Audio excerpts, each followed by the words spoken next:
전도서 3장을 읽으면서 마치 잠언서와 좀 닮아 있다라고 하는 부분도 발견할 수 있겠는데요.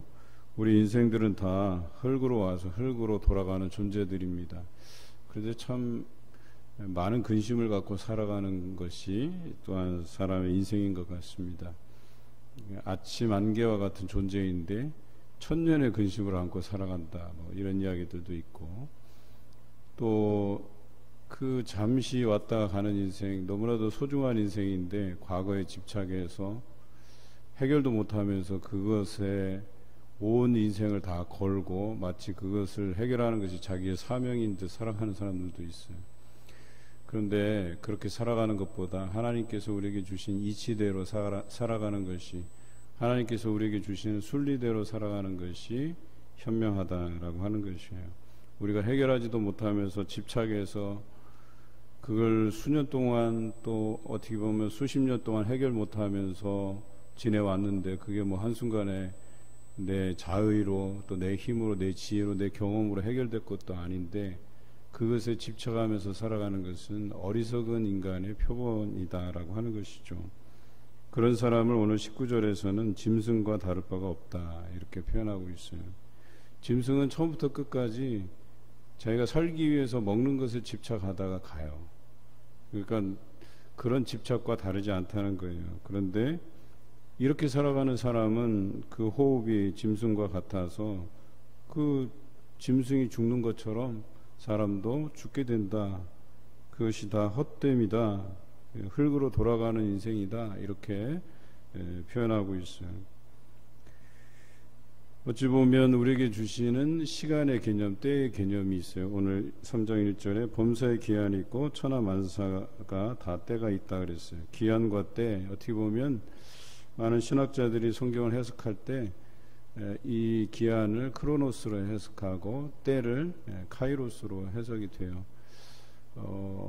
이것은 그리스 철학, 그리스 신화의 개념을 가져온 거예요. 물론 왜 굳이 성경을 해석하는데 그리스 신화에 나오는 인물들을 따져서 이것을 생각해야 되는가? 물론 그렇게 설명하지 않아도 돼요. 그냥 한국말로 하면 절대적인 시간의 개념과 상대적인 시간의 개념, 이렇게 보셔도 돼요. 예를 들자면 새벽 기도에 한 30분 전후로 해서 마치게 돼요. 우리가 이제 우리 설교하시는 목사님 또 전도사님에게 제가 시간을 주문했어요. 25분까지 설교하고 그 외에 한 3분 내로 기도하고 마치도록 이렇게 시간적인 약속이 되어 있어요. 어떤 사람은 짧고 어떤 사람은 길고 이렇게 할 수 없으니까 조금 길 수도 있고 조금 짧을 수도 있고 그래요. 그런데 여러분에게 그 30분의 시간이 어떤 사람한테는 지루하고 따분하고 아이고 오늘도 이 30분 어떻게 견디나 이렇게 생각하는 사람이 있고 어떤 사람은 아이고 오늘도 시간이 순식간에 그냥 30분이 흘러가 버렸네 이렇게 생각하는 사람들도 있어요. 또 우리가 한 30분 남짓해서 마치고 또 6시까지 기도하시는 분들은 또 자유롭게 30분을 기도해요. 저도 가급적이면 그 30분을 채우고 이렇게 가려고 하는데요. 근데 30분을 기도하다 보면 어느 때는 답답할 때가 있어요. 온갖 이렇게 제 안에 부정적인 생각들로 채워질 때가 있어요. 그럴 때는 기도 시간이 너무 지루하고 따분하고 언제 6시가 되나 자꾸 시간만 쳐다보게 되고 그렇게 돼요. 그런데 하나님께서 주시는 즐거운 상상, 또 들려주시는 음성, 또 이런 것들에 집중하다 보면 언제 30분이 흘렀나 할 정도로 쉽게 그냥 지나가 버려요. 이것이 크로노스의 개념과 카이로스의 개념이라고 얘기하는 거예요. 크로노스는 그냥 시간적인 양이에요. 딱 정해져 있어요. 그리고 우리가 이 크로노스에 매여 살면 그냥 시간의 노예가 돼서 살아가는 거예요. 그러니까 반복되는 삶의 틀 안에서 살아가고, 그리고 자연스럽게 늙어가면 이제 육신이 쇠하고, 그리고 그런 시간적 개념에 굴복당하면 아유 내가 나이 들어서 뭘 할 수 있겠어 라고 그냥 그런 식으로 가는 거죠. 그런데 카이로스의 개념으로 살아가는 사람은 조금 달라요. 하나님께서 주신 기회, 때를 따라서 주시는 은혜로 살아가는 사람들이거든요. 이것은 상대적이에요. 내가 늙었으나 하나님이 주시는 그 힘으로 지혜로 능히 감당할 수 있다라고 하면서 살아가는 인생이에요. 나이와 상관없어요. 그래서 이렇게 살아가도록 하나님께서 지혜를 우리에게 주셨다라고 하는 것이죠. 좀 더 구체적으로 얘기하면 퇴근 1시간 전에 어떤 사람은 이제 할 일이 없어서 퇴근하기까지 그 1시간을 정말 무료하게 지내는 사람이 있어요. 그 시간은 너무나도 길게 느껴져요. 그런데 그래도 뭔가 회사 업무에 대해서 집중하고, 그러니까 바쁜 가운데 살고, 또 일을 다 마쳤더라도 내가 건설적인 내 발전을 위해서 뭔가를 그 1시간에 뭔가를 하려고 하면 그 시간은 상대적으로 좀 빨리 흘러갈 수 있다라고 얘기하는 거예요. 크로노스라고 하는 것은 사실은 원래 이제 흐로노스와 크로노스라는 두 신이 있었는데 이게 발음을 잘못하다 보니까 합쳐진 개념이에요. 그래서 원래 크로노스라는 신이 있고 흐로노스라는 신이 있는데 오늘날에는 크로노스라고만 불러요. 그 크로노스를 그림으로 나타내면 이 자기 자식을 막 입으로 잡아먹는 장면, 이게 이제 크로노스, 그러니까 그리스의 신인데요. 그러니까 이 모든 것은 시간의 흐름에 결정된다는 거예요. 다 늙어서 결과적으로는 사라진다, 없어진다라고 하는 거예요. 그래서 이 크로노스를 절대적인 신이라고 이야기하죠. 그래서 많은 사람들을 다 시간의 노예로 삼아버린, 그래서 이 시간의 양적인 흐름, 양적인 시간들을 나타내는 게 크로노스예요. 카이로스는 제우스의 아들로 알려져 있죠. 또 기회의 신이라고도 이야기합니다. 그래서 이제 그 신을 그림으로 나타낼 때 이 머리에는 앞머리가 이렇게 길게 휘날리고 뒷머리는 없어요. 밑머리예요. 그리고 손에는 뭘 들었어요? 저울과 칼을 들었어요. 발은 날개가 달려 있어요. 이 뜻이 있어요. 자기를 발견할 때 자기를 쉽게 잡으라고 앞머리를 길게 놓은 거고, 자기가 지나가고 나면 붙잡을 수 없게 밑머리를 만든 거예요. 그리고 자기를 만났을 때는 빨리 정확한 판단을 내리도록 저울을 준비한 거고, 그리고 빠른 결정을 내리라고 칼같이 결단하라고 칼을 쥐고 있는 거예요. 그리고 나는 빨리 날아간다는 개념이에요. 빨리 기회가 오면 그 기회를 빨리 포착하지 않으면 나는 쉽게 그냥 발에 날개가 달려서 지나가 버린다, 이런 개념이에요. 그러니까 이 카이로스의 개념은 하나님께서 우리 인생이 크로노스라고 하는 시간적인 양적인 흐름의 안에서 살아가는데, 그 순간순간 우리에게 부어주시는 은혜가 있고 기회가 있고 또 여러 가지 상황을 만나게 한다는 거예요. 그리고 그것을 통해서 우리에게 깨닫게 하는 바가 있는데, 그것이 11절의 말씀이에요. 때를 따라 아름답게 하셨고 또 사람들에게 영원을 사모하는 마음을 주셨느니라. 그러나 하나님이 하시는 일의 시종을 사람으로 측량할 수 없게 하셨다 그랬어요. 기회라고 하는 것은 하나님께서 주시는 때, 카이로스의 개념은 우리를 아름답게 하시려, 그 때를 따라서 그 인생이 즐겁고 행복하고 아름답게 만들기 위해서, 성숙하게 만들기 위해서 우리에게 주시는 기회라고 이야기하는 것이죠. 또 우리에게 영원을 사모하는 마음을 주셨다는 거예요.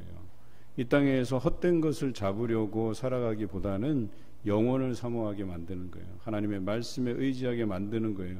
무엇이 영원할까, 무엇이 사라지지 않고 우리가 붙잡을 수 있는 것인가를 하나님께서 때를 따라서 우리에게 알게 해주신다라고 하는 것이죠.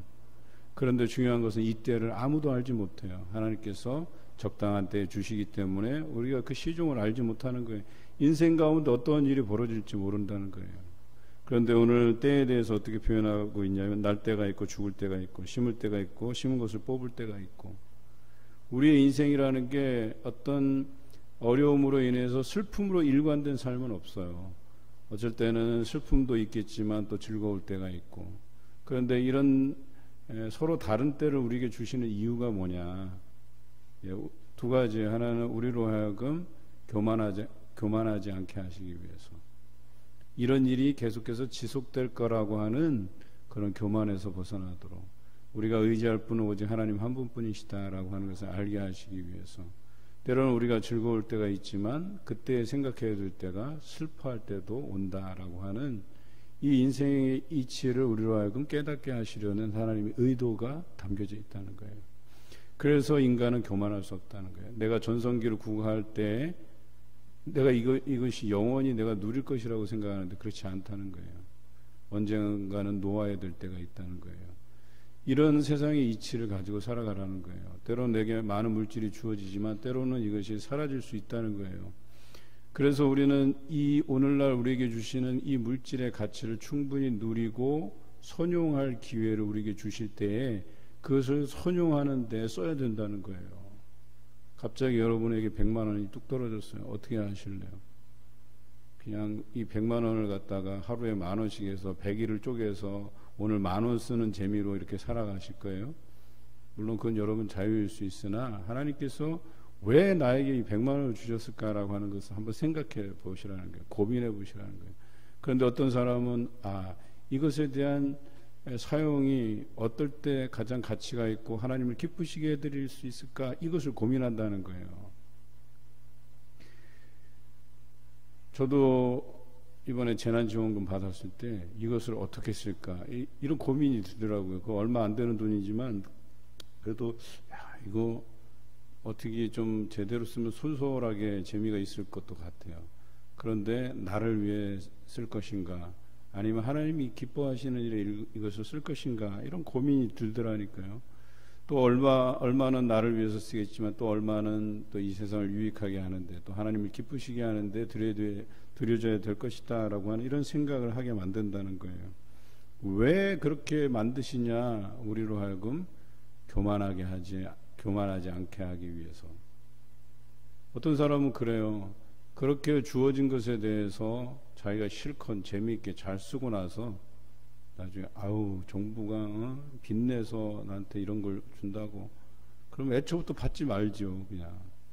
그러니까 우리 인생은 우리에게 준 그 기회를 살리지 못하고 불평하고 원망하고 자기 주장대로 그것을 남에게 강요하고 그냥 자신만 그렇게 생각하면 되는데 굳이 그걸 글로 옮기고 말로 옮겨서 다른 사람에게 부정적인 영향을 끼치고 내 생각을 뒤집어 덮씌우려고 하고 내 방식이 옳은 것이냐 자꾸 그것을 고집스럽게 가져간다는 건 그거 무의미하고 허망한 거예요.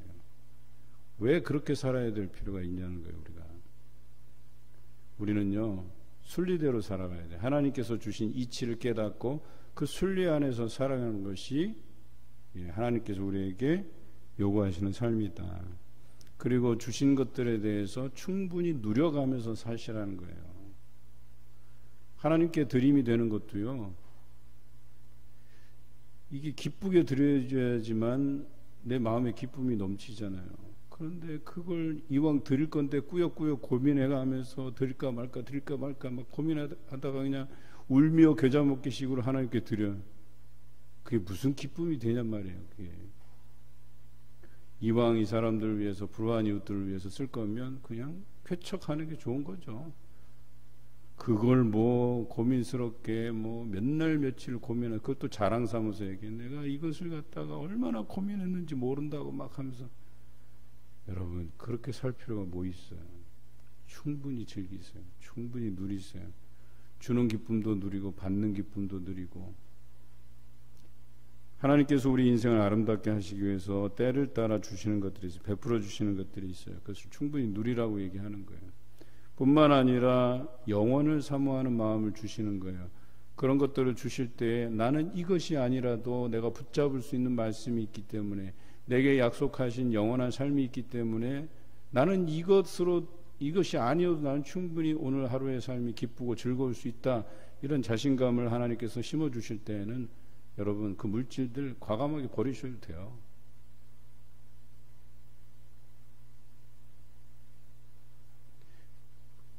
여러분 그런 생각 해보셨어요?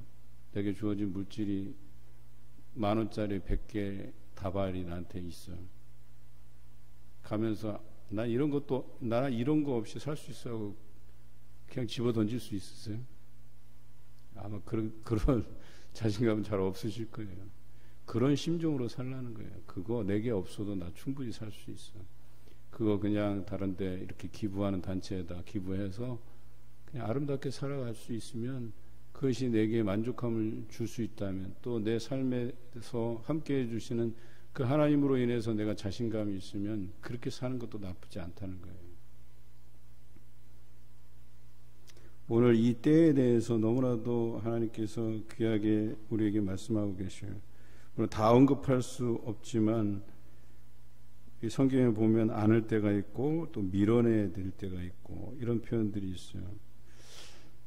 그 자식들을 내가 때로는 사랑으로 품어야 될 때가 있고 때로는 자식들을 독립적인 생활을 위해서 따로 떨어뜨려서 우리가 멀리 이렇게 떨어뜨려야 될 필요가 있고, 이게 다 뭐예요?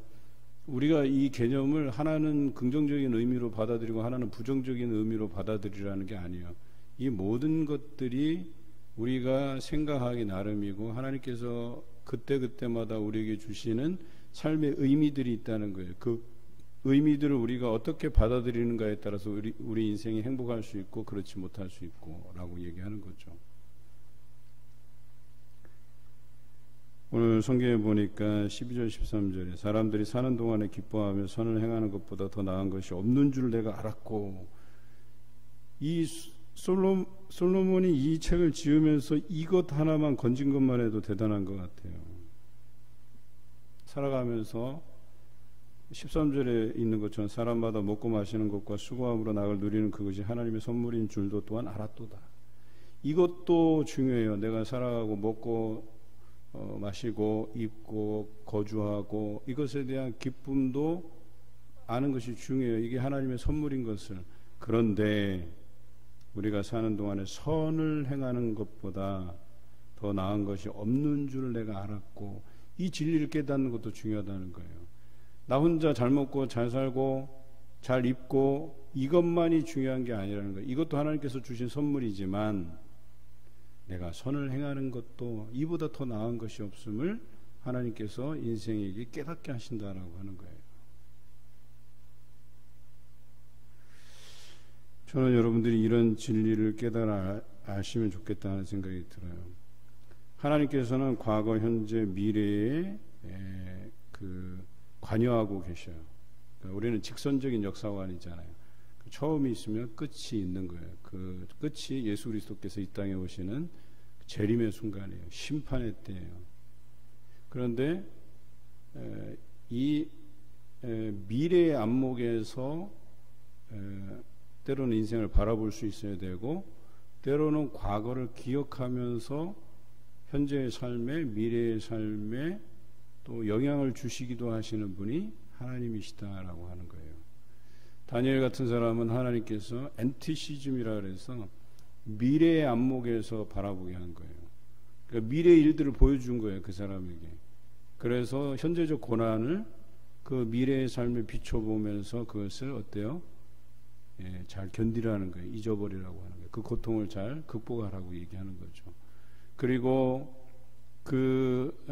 다니엘이 본 그 미래의 상황들을 그 헬라 시대에 그 고통당하는 그 하나님을 섬기는 사람들이 하루에 목이 잘려서 3,000명씩 죽어나갈 때, 그럴 때에 이 말씀을 기억하면서 다니엘을 소개하면서 앞으로의 이 미래는 이렇게 전개될 것이다 라고 하는 것을 하나님께서 보여주신 대로 설명을 해놓은 거예요.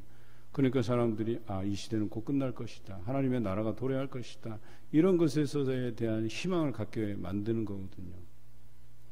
성 어거스틴이 이렇게 얘기하죠. 우리 현재적 삶은 과거로부터도 영향을 받고 미래로부터도 영향을 받는다. 또 현재에서도 그 영향을 받는다 그랬어요. 그래서 과거로부터 영향을 받는 것은 기억. 이스라엘 백성들에게 하나님께서 요구하시는 것이 너희는 기억하라. 역사의 연대를 기억하라라고 분명히 이야기하거든요. 그러니까 과거에 어떤 역사적 사실들을 기억함으로 인해서 현재 우리의 삶의 태도가 달라질 수 있다고 말하거든요. 그게 뭐냐면 이스라엘을 애굽 땅에서 이끌어내서 약속의 땅 가나안에 이르게 한 이 출애굽의 역사를 날마다 기억하라고 우리 그들에게 요구하고 있죠. 마찬가지로 우리가 살아온 그 인생의 과거에 하나님께서 어떻게 개입하셨는가를 기억한다면 오늘 현재적 삶이 교만할 수는 없다는 거예요.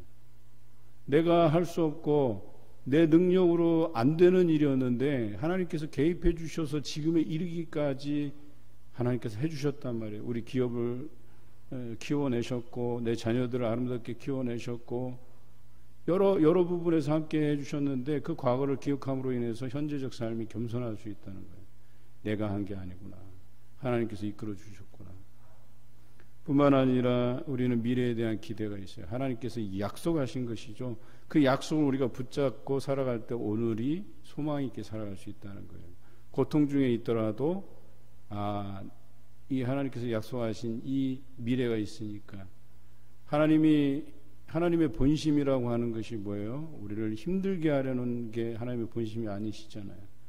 우리를 복되게 하기 위해서, 우리에게 은혜 주시기 위해서, 또 약속의 말씀을 성취하기 위해서, 구원에 이르게 하기 위해서 그 하나님의 그 미래, 그 약속들, 우리가 그것을 생각하면 오늘이 기대가 된다는 거예요. 그래서 오늘 고통은 그날에 족한 거예요. 그날의 분주함은 그날에 족한 거예요. 또 다른 내일이 우리에게 있을 것이라고 하는 이 기대 안에서 오늘을 살아가는 것이죠. 또한 현재적 목격에서도 우리는 하나님의 그때를 경험하게 돼요. 그때마다 주시는 하나님의 위로가 있고 평안이 있단 말이에요. 육신으로 매우 힘들어요. 정신적인 고통도 매우 심해요. 그런데 내가 말씀을 펴고 하나님 앞에 기도하는 그 순간이 또 내게 주어지는 평안이 내게 가득할 때 그것도 하나님께서 주시는 은혜로 살아가는 것이죠. 이렇게 살아가는 이유가 뭐냐면 어찌 보면 우리 앞에 놓여진 그것이 인생의 전부가 아닐 수도 있다는 거예요. 그래서 날 때가 있고 죽을 때가 있고 심을 때가 있고 심을 것을 뽑을 때가 있고 죽일 때가 있고 치료할 때가 있고 헐 때가 있고 세울 때가 있고 이렇게 계속해서 언급하고 있는 거예요. 우리의 인생은 이런 사이클이 있다는 거예요. 좋았을 때가 있고 나빴을 때가 있고, 물론 그것이 긍정 부정의 의미는 아니에요. 그 인생이 굴곡이라는 게 다 하나님께서 우리에게 주신 것들이에요. 그런데 하나님의 본심을 이해한다면 그 굴곡이 다 우리에게 약이 된다라고 얘기하는 거예요. 그런데 어떤 약이 되냐? 11절로 다시 돌아가요. 우리 인생을 아름답게 누리게 하시기 위해서, 두 번째 영원을 사모하는 마음을 갖게 하시기 위해서. 그래서 그 시종을 알 수 없게 만들어서 우리가 교만할 수 없게 하기 위해서. 하나님께서 우리를 날마다 쳐서 복종시키시고 우리가 교만 가운데 서지 않게 하시기 위해서 우리를 겸손하게 만드시는 분이에요. 그런데 우리는 이 죄의 본능으로 인해서 이 이기들이 올라와요. 내가 잘났고 내 의견이 옳고 내 주장이 옳고 이것을 관철시켜야 되고, 그렇지 않다는 거예요. 하나님께서 주시는 그 자연의 이치를 우리가 기다리고 인내하면서 기도해야 되는 거예요. 지나고 보면 별거 아닌 거 가지고 우리가 그 수년 동안을 매달리고 목매고 살아가고 있다는 거예요. 그게 중요한 게 아니라는 거예요. 여러분, 때로는 어려움을 만났을 때 그 어려움이 굉장히 오래된 경험인데 그것을 하루아침에 싹 해결해 주시는 때가 있어요. 그게 하나님의 카이로스라고 얘기하는 거예요. 그런데요, 그 바울처럼 해결이 안 되는 문제가 있어요. 내 안에 있는 가시라고 표현했거든요. 그게 두 가지로 해석돼요. 하나는 그의 병일 수도 있고, 하나는 자신을 괴롭히는 대적일 수 있어요. 원수일 수 있어요. 그런데 해보니까 그가 깨달은 이치가 뭐냐면 이것이 내게 족하다, 그거였었어요. 그것으로 인해서 내가 기도할 수 있고, 그것으로 인해서 내가 교만하지 않고 늘 하나님만 의지할 수 있다는 것, 그것으로 받아들였어요. 그 해결되지 않았어요. 그가 죽을 때까지. 그런데 왜 우리는 해결되지 않은 문제를 가지고 그렇게 매달리고 붙들어야 되는지 저는 그게 이해가 안 돼요. 여러분, 우리가 성장하고 부흥하기 위해서 과거에 집착하면 안 돼요. 버릴 건 버려야 돼요. 그리고 그것이 문제라면 그것을 아픔으로 갖고 있는 것도 좋아요. 그것으로 인해서 우리의 문제점이 이거구나. 항상 염두에 두고 우리는 그 문제점에 빠지지 않기 위해서, 그 블랙홀에 빠지지 않기 위해서 하나님을 의지하고 날마다 마음을 모으고 지혜를 모으고 하나님 앞에, 말씀 앞에 우리는 나가서야 되는 거예요.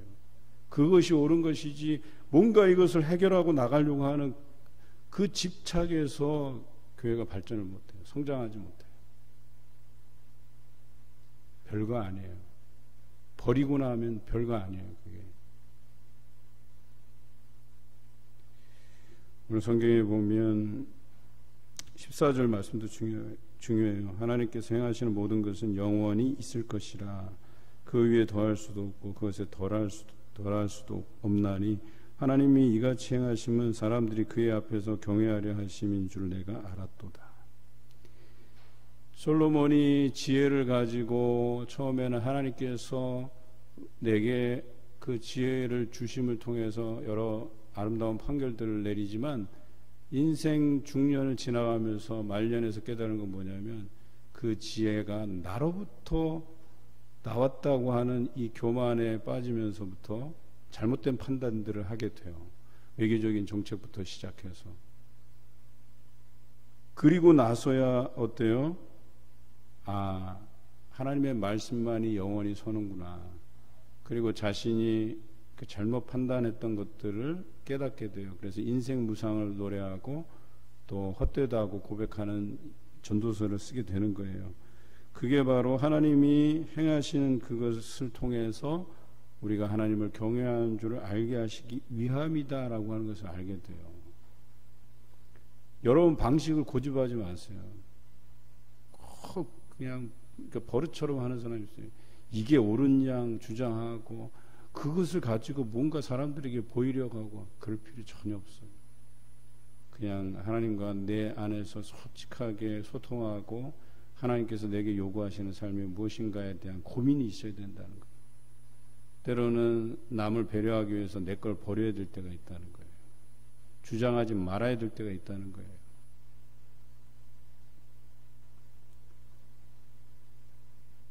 내가 내 마음속으로 이르기를 의인과 악인을 하나님이 심판하시리니 이는 모든 소망하는 일과 모든 행사에 때가 있음이라 그랬어요.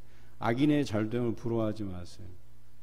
그래서 저 사람이 잘되니까 나도 사기치고 내가 좀 정직하지 못하면 나도 잘 살 수 있으니까 나도 저렇게 살아야지 그러지 마세요. 때가 있어요. 악인은 반드시 하나님께서 심판하셔요. 악한 방법을 악한 수단으로 정직하지 못한 것으로 살아가면 그것에 대한 심판은 반드시 우리에게 있는 거예요. 이것에 대해서 우리가 꼭 기억하셔야 돼요. 그게 지름길이라도 잘 되는 방법이라도 정직하지 않은 것들에 대해서 과감히 버리세요. 그것이 하나님께서 18절에 나와 있듯이 하나님이 그들을 시험하시리니 하나님의 그 시험이에요. 그래서 그들이 자기가 짐승과 다름이 없는 줄을 깨닫게 하려 하심이라 그랬어요. 나중에서야 나는 짐승같이 살았구나 이렇게 후회해도 소용이 없는 거예요. 그 심판이 우리에게 임박하는 거예요. 전도서가 그것을 이야기해요. 그냥 단순히 인생의 허무함, 인생 무상을 이야기하는 게 아니에요. 22절에 나는 사람이 자기 일에 즐거워하는 것보다 더 나은 것이 없음을 보았나니 이는 그것이 그의 몫이기 때문이라. 그의 뒤에 일어날 일이 무엇인지를 보게 하시려고 그를 도로 데리고 올 자가 누구이랴. 여기서 탄식하면서 내가 이 깨달은 지혜를 이렇게 말하고 있는데요, 오늘 누리고 있는 삶이 전부라고 생각하지 말라는 거예요. 악인은 그 대가가 따르고 의인은 괴로운 과정을 겪더라도 하나님께서 선한 길로 반드시 인도해 가시리라고 하는 그 믿음 안에서 살아가라고 이야기하는 거예요. 그래서 우리에게 모든 것은 때가 있다. 그리고 하나님께서는 선하시기 때문에 그에 대한 보응은 반드시 주시는 분이시다. 우리 인생에 깨달음을 주시는 분이시다. 오늘 전도서 3장을 더 묵상해 보시면서 오늘 하루가 하나님의 그 주시는 이치와 순리대로 살아가시는 여러분 되시기를 주님의 이름으로 기원합니다.